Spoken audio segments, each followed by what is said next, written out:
Hi guys, तुम्हाला माहिती आहे मी कुठे आलेली आहे? दाखवते तुम्हाला. माझ्या सगळ्यात आवडीच्या ठिकाणी मी आलेली आहे. बघा एकदम इस्कॉन आहे हे. आणि देवाचा बर्थडे जवळ आलेला आहे. बघा तरी किती छान सजावट केलेली आहे ही. देवाचा बर्थडे जवळ आलाय. पुढच्या महिन्यात 4 तारखेला जन्माष्टमी आहे. श्रीकृष्ण जन्माष्टमी. त्यानिमित्त बघा किती सुंदर सजावट केली. बघा तरी किती सुंदर वाटतं. वाटते की नाही सुंदर? आहे की नाही छान? गाईज, माझं सगळ्यात आवडीचं ठिकाण आहे. आपले देव इथे बसतात. आणि लुक, माझ्या मागे कोण आहे?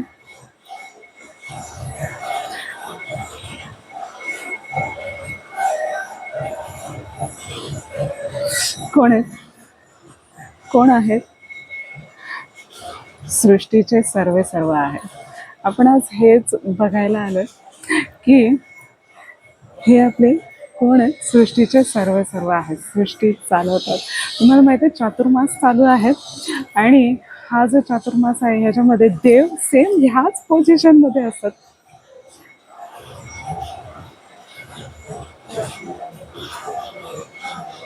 सेम ह्या पोझिशन मध्ये देव असतात. पुराणांमध्ये सुद्धा हे लिहिलेलं आहे की ते ह्याच पोझिशन मध्ये असतात. पण तुम्हाला माहिती आहे का, आपण ही जी प्रतिमा आहे, ह्या प्रतिमेतनं काय शिकलं पाहिजे? की ब्रह्मांडाचे चालक आहेत हे. प्रत्यक्ष ब्रह्मांडाचे चालक आहेत हे. तर किती शांत झोपलेत बघा. प्रत्यक्ष ब्रह्मांडाचे चालक आहेत हे. किती शांत झोपलेले आहेत ते. तुम्ही म्हणाल देव आहेत ते शांत?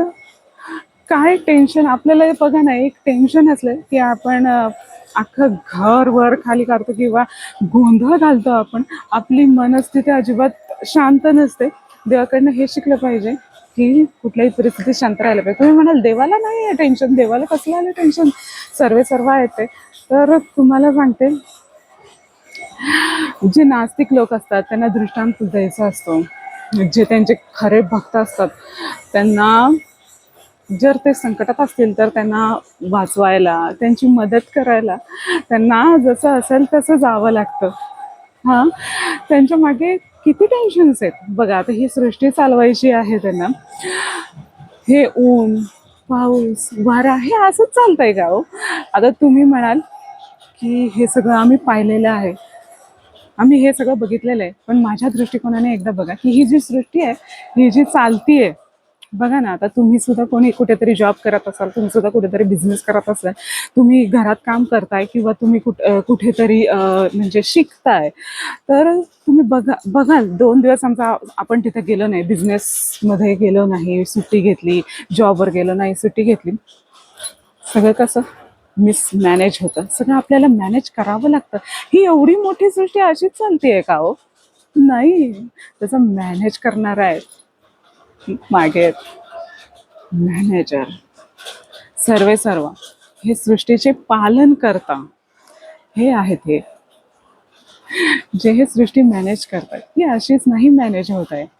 आणि बघा त्यांच्या सोबत कोण बसले?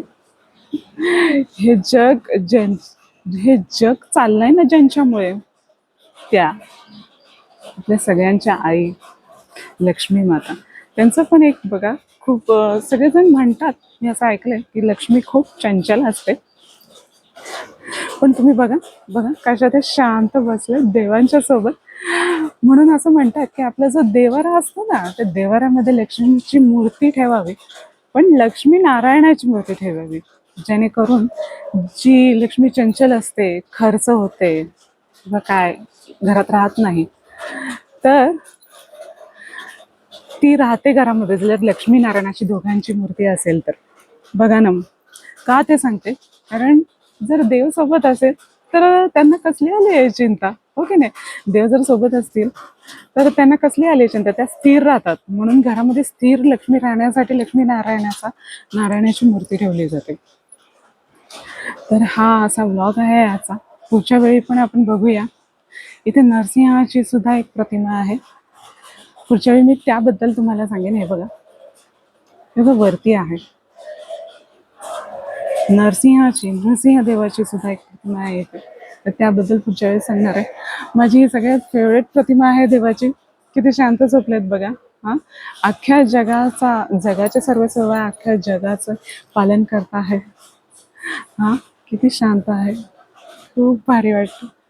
हो की नाही? असं वाटतं की खरंच बसलेले आहेत. ही बघा आपली माता. हा, किती छान दिसतीये, आहे की नाही? आपण सगळ्यांनी हे शिकलं पाहिजे. टेन्शन कितीही असू दे, मन स्थिर ठेवलं पाहिजे, मन शांत ठेवलं पाहिजे, आपोआप मार्ग निघतात.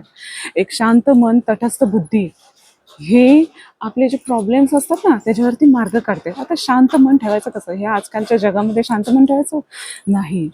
जेव्हा शांत मन असतं ना तेव्हा हे आजकालचं कॉम्पिटेटिव्ह जग असतं ना त्याच्याशी आपण सामना करू शकतो. तटस्थ बुद्धी होते शांत मनामुळे. आणि म्हणूनच मन शांत करायचं. मेडिटेशन करा, योगा करा, प्राणायाम करा, काहीही करा, मन शांत करा. देवाची ही पाऊल वाट आहे, ह्या पाऊल वाटेवरती चाला. खूप छान आहे. आयुष्याची पाऊल वाट देवासोबत चालूया. हरिओम तत्सत.